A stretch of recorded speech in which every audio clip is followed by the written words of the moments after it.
all about cars. We're here today with Deputy Sheriff Garrettson, and he's going to tell us all about his amazing sheriff's car. Now, first, Deputy Garrettson, can you explain exactly what a sheriff deputy is? I know a lot of the kids know what a police is, and they play that all the time. But what is a sheriff's deputy? A sheriff's deputy is just like a police officer or a state trooper or a constable. We are police officers, it's just a different name. However, I don't work for a police chief, I work for a sheriff who's elected just like the president. Okay. So I work for an elected official who runs for office every 4 years, just like our president does. And you only have one sheriff, and the rest of everybody else is deputies. Now there is a deputy chief, and there is lieutenants and commanders and sergeants and all that. And then you have all your deputies that are under the sheriff. I am not the sheriff, even though my patch says sheriff. Yes. I am not the sheriff. I am one of the sheriff's deputies. Okay. And so, as far as like the territory that you help protect, is it more in the country or in the city? So we have a mix of both in Williamson County. Williamson County is pretty close to 1,200 square miles, and that can go from anywhere to way out in Granger and Thrall, where it's a lot of country and a lot of very long driveways and a lot of sticks and trees and all kinds of stuff.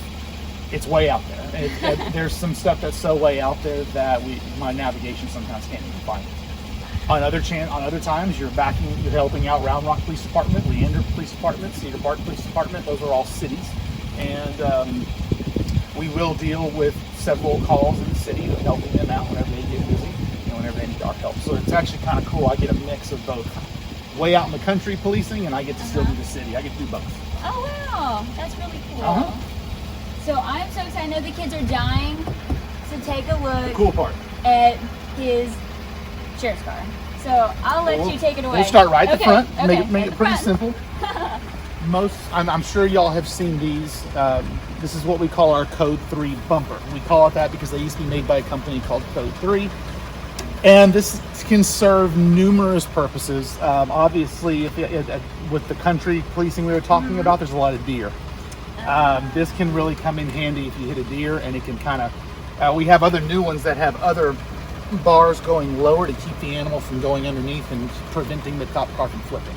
Oh, wow. It's also a push bumper, so if I've had a gentleman asleep at the wheel before and his car was in drive, and we put these are rubber, not steel, and we put these rubber bumper, this is steel, this is rubber. We put this rubber bumper against his car just in case he woke up in panic so he didn't take off. Because we were trying to help him. He was having a medical emergency. And the siren's on the front.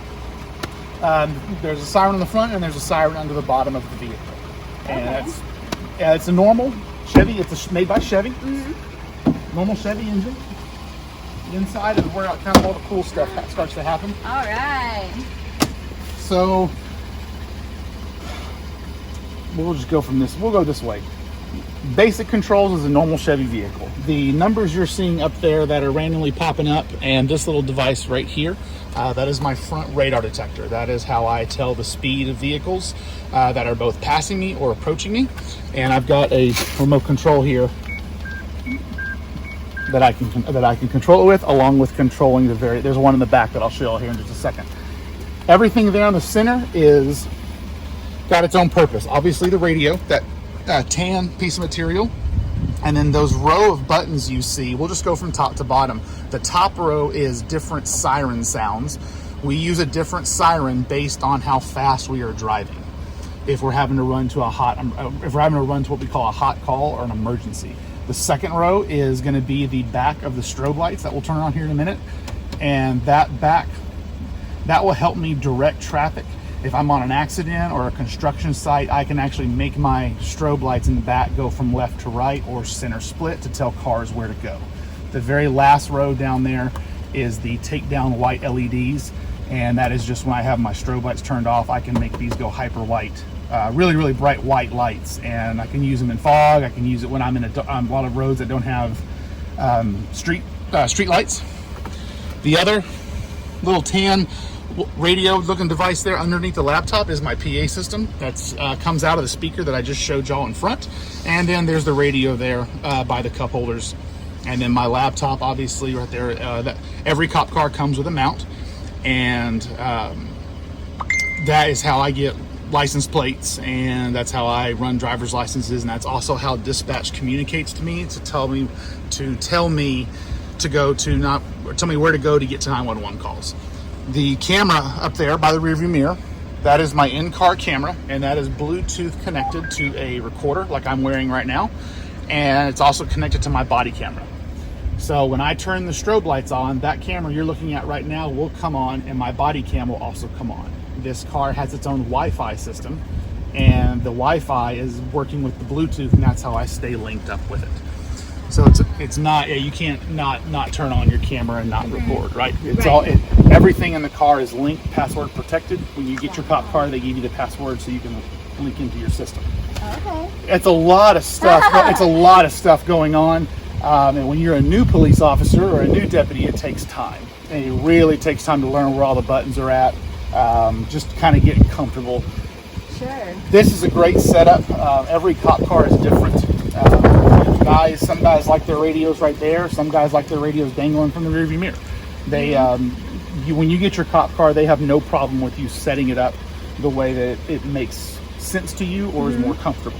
So it's like your mobile office. It's a mobile office. Yeah, I don't have an I love office. it. This is my office. This I can do emails, I can do reports, I can get calls, I can talk to other agencies. I can pretty much do anything with this cop car. The back is pretty simple. It's back there. This one doesn't have a cage. If this was a normal cruiser, there's a cage that splits the middle, and that's where the bad guys go. Yes. The seats will be plastic, so if you arrest someone that hasn't showered in a while, it's easy to clean that seat off. And, there'll be seat belts in there for them. There'll be a camera back there also watching them. It's audio. It records your voice and it records what you're doing. So I have a way of keeping an eye on you. Yes. In the back is just a big rubber bin, and inside that bin is my traffic cones, road flares, my rifle, extra ammunition, first aid kit, police line tape, like we all see in movies, the bright yellow tape. That's back there. It's a box full of stuff, and we are required every month to do checks on it. Our boss will come and have us meet him at the sheriff's office, and they go through the car with a fine-tooth comb. You can't lose anything. There's a lot of stuff going on here, and you're responsible for all of it. So my recommendation to new police officers or new sheriffs or new deputies is to make sure and be organized and keep up with your stuff, because if you lose it, it's not a conversation you want to have with your boss. So let's turn the lights on, like I'm sure everybody's waiting to do. This is the real simple, and this is our spotlight. It works really well at night. We've switched over to LEDs. We don't use halogen anymore, and it might not look like much now, but when it is pitch dark, this thing can really pretty much light up anything I need it to light up. It's really nice to see inside of cars. Can it go 360? Yes, it's got a little handle here, and it can. Oh, how nifty is that? And I can make it do what I need it to do. So, here's the lights. Yay! You guys want to walk in front here with me? We'll come look at the light. It's probably the kids' favorite part. It's the best part. So there's, as you can tell, there's lights all over it. Some cop cars have a lot. Some cop cars have just the bare minimum. It really depends on the car that you get issued. Some of my buddies have their own lights, and they install their own strobe lights on the car. Oh, wow. If you see the red light, not the strobe, but the red light to the camera, like I was talking about a minute ago, when I turn those strobe lights on, that camera comes on and my body mic is activated. So now you're being recorded at recording, if that makes any sense. And then my microphone is on with my little my Wi-Fi signal has picked up that the lights are on, and it sends me a warning to my body camera and my body mic, and that way they can hear me and I can hear the people that are talking back and forth. So there's lights on the back, obviously. Some of them are even in rearview mirrors. We've got lights all back here. The reverse lights will strobe. We've got lights above the license plate, obviously. And then if you're back here on a car accident and it's nighttime, when you raise up the door, there's lights on the door, so that cars. Because this covers up your strobe lights sometimes, so there's these lights so people don't run into me. I want to ask you about leaving your vehicle on, because I think the kids will enjoy that. You said you never turn it off during a shift? That's right. When we start our shifts, the Tahoes, or most cop cars will pretty much run through the whole shift. And That's not to be, wasteful or to keep the AC on. It's because I have a computer in there, a radar detector, and a Wi-Fi system. I also have a flashlight charger. There's a lot of things in there. Like this car has 2 batteries.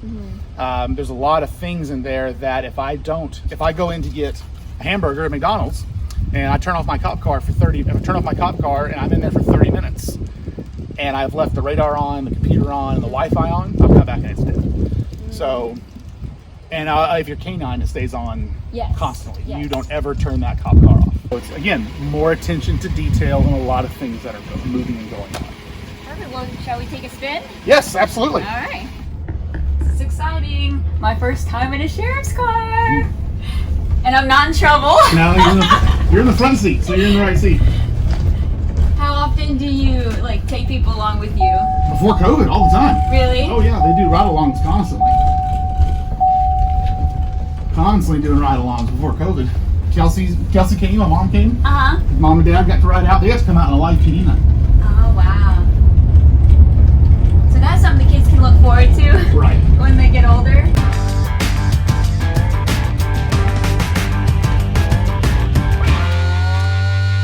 So today's featured book is Cars, Rushing, Honking, Zooming by Patricia Hubbell.